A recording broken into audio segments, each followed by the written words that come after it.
My name is Walden, and I'm glad to be a contributor vendor. It's good to have an alternative newspaper to the other things that are out there. People often ask, why do you sell the contributor, or why should I buy a contributor, or what's the contributor?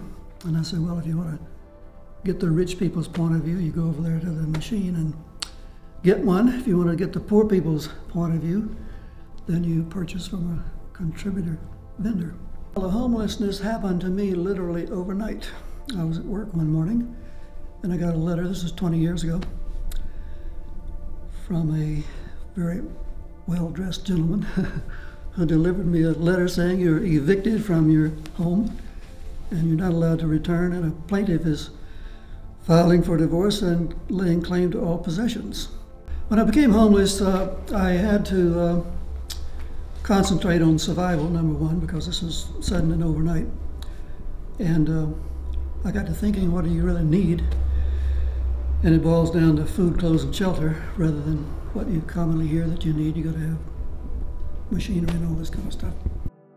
And so I had one change of clothes, the books I was going to use to teach that night, and I had one uncashed paycheck. So in thinking about survival, first of all, food was no problem, but I wanted to raise as much of my own as I could.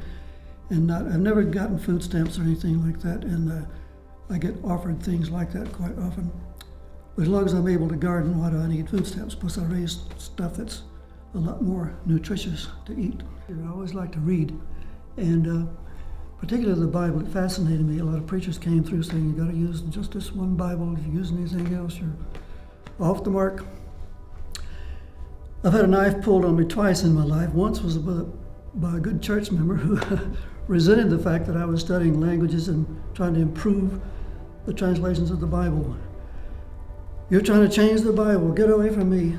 And he, of course, had no concept of what the Bible, where it has come from, or that needs to be translated, and somebody has to work on this and try to improve it.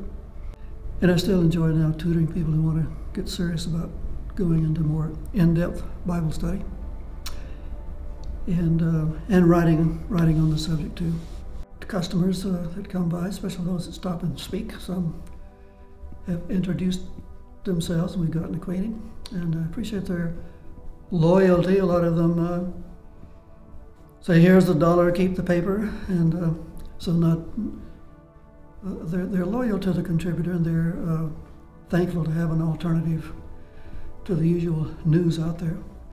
So I appreciate their faithfulness to the cause. This little light of mine, I'm gonna let it shine. This little light of mine, I'm gonna let it shine. This little light of mine, I'm gonna let it shine, let it shine, let it shine, let it shine.